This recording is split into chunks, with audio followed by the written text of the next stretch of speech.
Well, Mr. Mike Ejiofor joins us right now. We're going to be reviewing the security situation. A lot just keeps unfolding in that particular area. Every time you open the pages of newspapers or you tune in to watch the news, you know, it's one story after another. Yesterday, Benue State came into focus. There were attacks in Benue, and some people lost their lives as a result of that attack. I mean, that is minus the accidents, the fuel tanker, which, you know, turned upside down and, you know, caused some loss of lives in the process. But we have right now in the studio Mr. Mike Ejiofor, who's a former director of the DSS, with us in the studio. I don't know, we saw the Nigeria Governors Forum, members of the Nigeria Governors Forum at the presidency sometime last week, asking the federal government to help make sense of all that is happening security-wise in the country. As somebody in that particular sector, have you been able to string, you know, all that has been happening in the country security-wise into something that makes sense? Well, honestly speaking, any patriotic Nigerian must be worried on the security situation in the country. Where are we starting from? Is it the Northeast that we have been fighting insurgency for 10 years? Or Northwest that is witnessing kidnapping, ransom payment, and all? Or is it the Southwest that has also joined in the agitation of self-determination? Or is it in the Southeast that you now see militias attacking government facilities, police stations, correctional facilities, and burning down vehicles, even to the extent of going to the police headquarters? So for me, it's a very disturbing situation. And the earlier government does something about it, the better, because if government fails to do something and this thing degenerates, I'm afraid this country will be heading into the precipice. Well, you know, you said something that just caught my attention. You said, where do we start from? Is it the Northeast where we have been fighting Boko Haram? The question is, how could we have been fighting something for how long? For at least 12 years now, and it doesn't look like we have made progress. It looks like, you know, the problem seems to be morphing. And then, you know, on top of that, you know, we'll hear of attacks. The last one we heard was of Damasak, where the governor even had to go and spend the night. The military said, oh, look, it wasn't a takeover. We repelled them and we've taken over the town. Nonetheless, there was an attack. How can we be fighting something and, you know, it doesn't look like we're making progress? We've been at it for 12 years. You see, the problem is government approach to the issue is not encouraging. Government might come up, you see, there have been series of agitations on the rejigging of the security architecture that took government a lot of time, you know, to effect change in the leadership of the various security agencies, especially the armed forces, that people have been talking about, that is skewed towards a particular geopolitical zone. Now, there has been a rejig. We have new henchmen and affair. But again, if that's the insurgents, the bandits, will not tell you, well, if you think rejigging or changing the leadership is the problem, we'll tell you that is not the problem. The problem is structural. We need to look at the various components in this country and restructure. There has been a lot of agitation calling for restructuring. We need to practice true federalism, true fiscal federalism. So until that is done, we'll continue to have this problem. The security architecture, for instance, like I've said, we need to look at the issue of establishment of the state police. I continue to emphasize on this. And people will begin to say, why do you always talk of establishment of the state police? Security problem is local. So the solution to must be local. You don't expect to get, like you said when you started, you don't expect to begin to do the same thing the same way and expect a different result. So that's why we've been fighting this for over 12 years in the Northeast. Let the people who are on ground, who know the terrain take responsibility. If the solution you proffer for Northeast, for instance, might not work in Niger Delta. It might not work in Northeast because there are different problems. But when they come and you apply the same solution overboard, we're not going to get any result, and that's what we're facing. We saw some developments in the southeast of the country. It's going to a little over a week now. Ebubeagụ was formed, and they say it has become operational by the southeast governors. And a number of them have been on air to try and clarify, the role of Ebubeagụ, even though, people already think that there could be, some immediate challenges for for the security architecture as it currently exists, because it would seem that in the absence of them forming something, the space has been taken over by ESN, Eastern Security Network. So the question has been, how was Ebubeagụ going to work with Eastern Security Network? Well, what are your thoughts in that regard? It's very funny. Incidentally, I was in Umuahia when the announcement was made on formation of Ebubeagụ, and I asked, what are the structures on ground before the formation of Ebubeagụ? Is there any legal backing to Ebubeagụ? The Eastern Security Network that was formed, we all agree is illegal and cannot take charge of the security space in that area. But the governors too, in a bid to be looked as good boys, I'm very disappointed that looking at them as, we are on the same page with federal government. What page are you on with the federal government? The page of allowing people who cannot be identified attacking military formations, attacking correctional facilities, releasing prisoners. So, you see, there should have been a legal framework before the launch of the Operation Ebubeagụ. Now that it has been formed, has it taken off?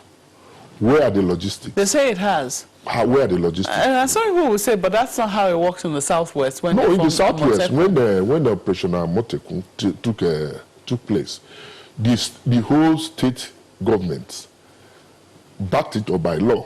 Yes, but that was after the formation. But they provided vehicles. And you saw when they bought the vehicles, the governors all were there displayed. So there's nothing on ground now in the southeast to support Ebubeagụ. So it's quite unfortunate. It's just like putting the cart before the horse.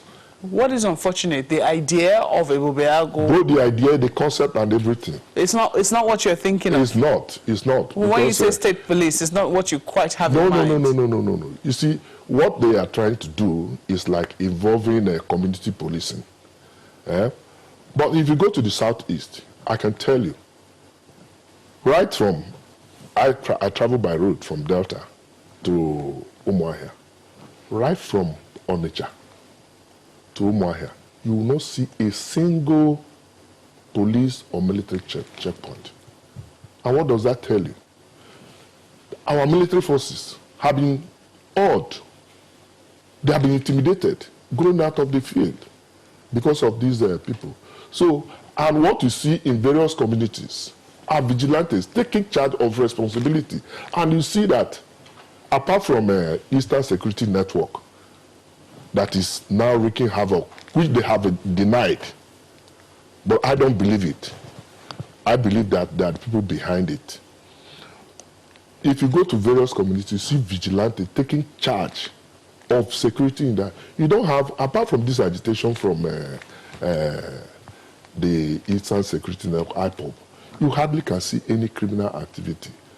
The people kidnapping are just normal crimes within the environment, which you cannot rule out in any given society. So we need to look critically. You recall, on the 17th of September, 2017, on this very studio, I warned on the proscription of IPOB and classifying it a terrorist organization. If you go to your archive, you see it. That if you drive these people underground, it will become difficult for government to handle. And this is exactly what we are facing now. So it's a big challenge. That was exactly how the issue of Boko Haram was also mishandled in the Northeast. So our political leaders must put this country first, because they are even creating more problems for our security agencies to operate. And you make them look ineffective, you make them look weak. Some provocative statements being made by politicians which are also capable of inflaming passions and degenerating to conflict, which we are facing now. You know, I don't even know where to start with the question because so many questions twirling in my head. But you talked about how there's no structure on the ground and no laws backing it.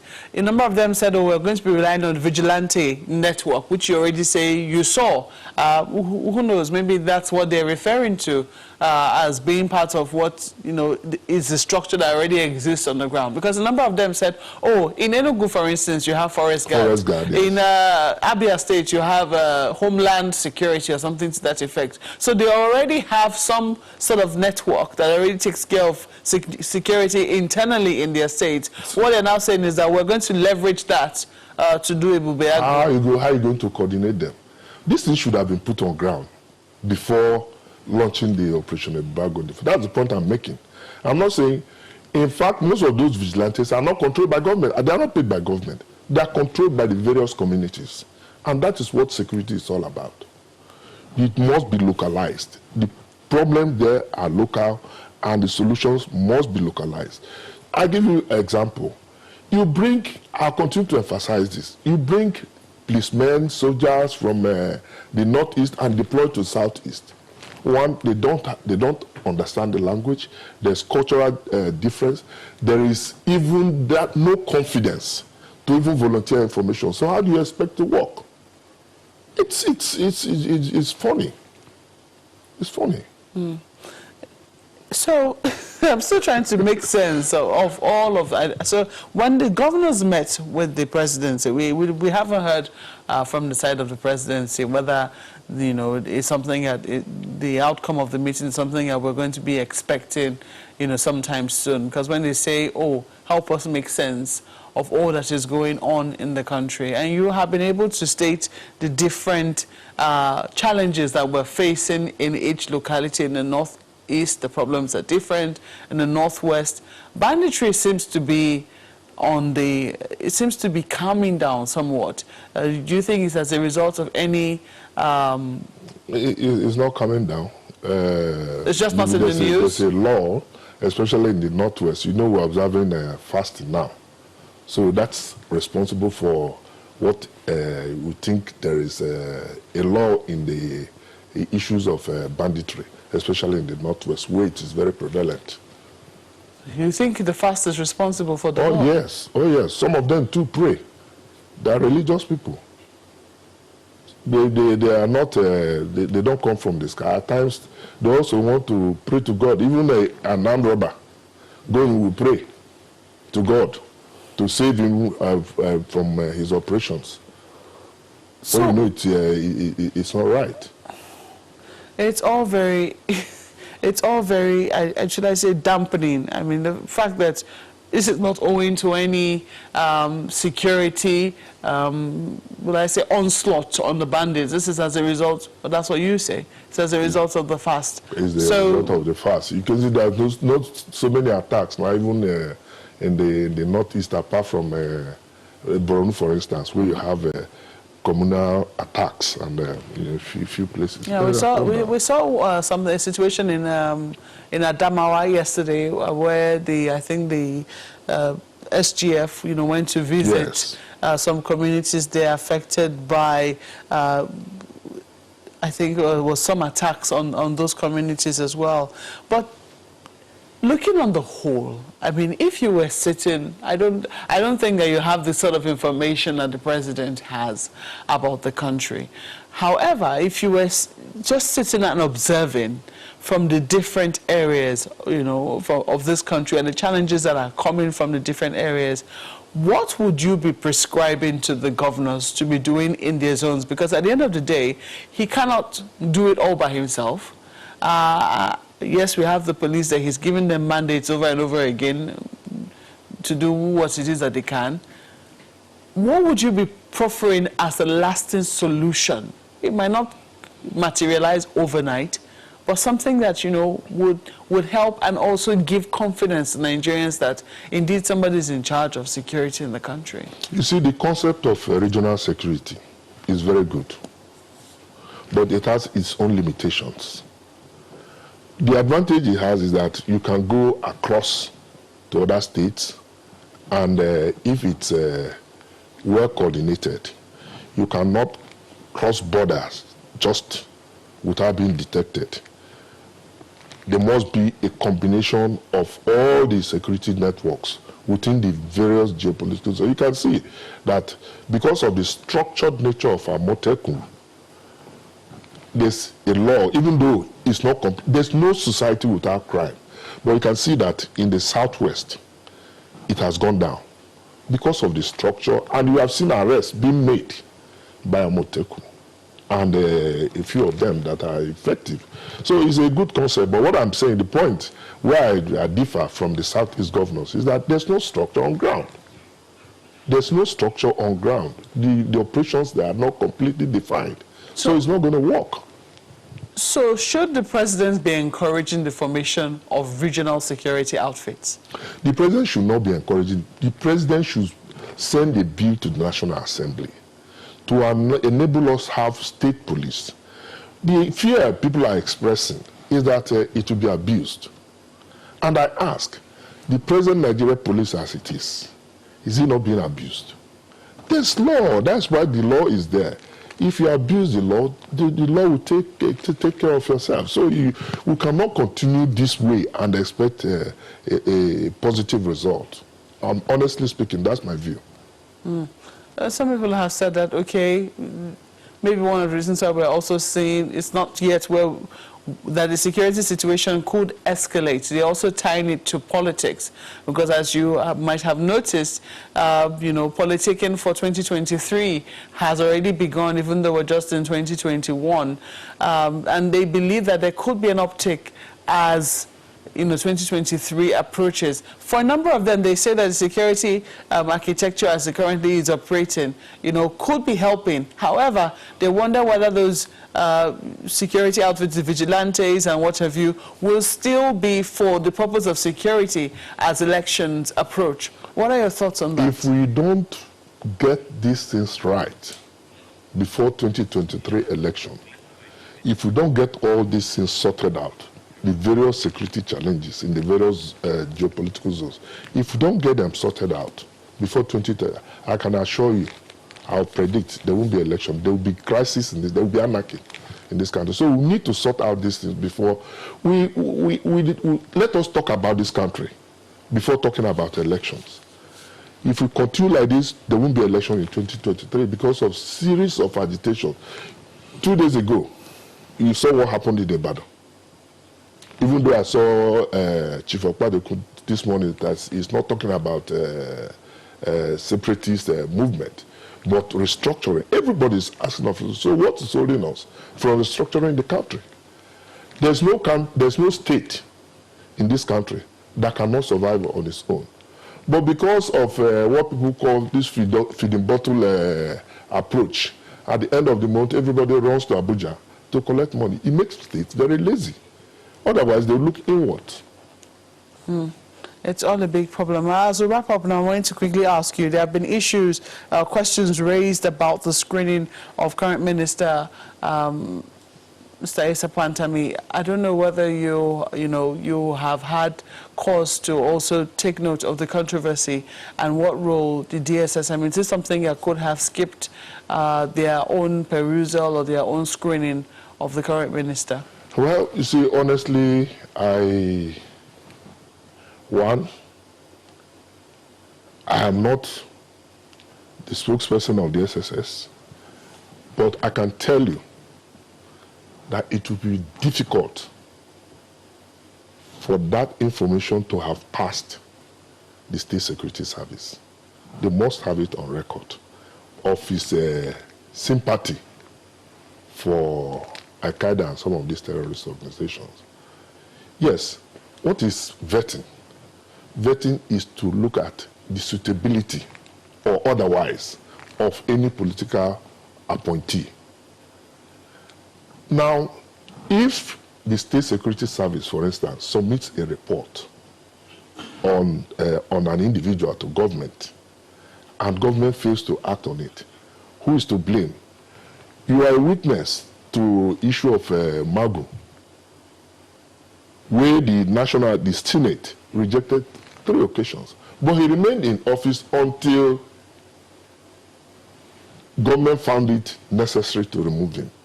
So the point I'm making is, I don't know Pantami as a person, but having come out to say yes, even despite the earlier denials, to come out to say yes, I had a different perspective, just like any other person. At my youth, yes, I did this. But now I've seen a broader perspective, and I see better. I think that matter should be laid to rest. Because, you see, I'll give you an example from the Holy Bible. The person who persecuted Christians most was Saul. But he later converted and became the main apostle of Christ, propagating the gospel. So if he says that he has seen a broader light and is no more connected with these people, let us try to give him a chance and see if that, because there is no evidence that he is a member of any terrorist organization. The issue is that he is sympathetic to the cause of it, and everybody has leaning. You remember President Jonathan said that they even have members of Boko Haram in government. Before a president will come out to say that, then he must have known some persons.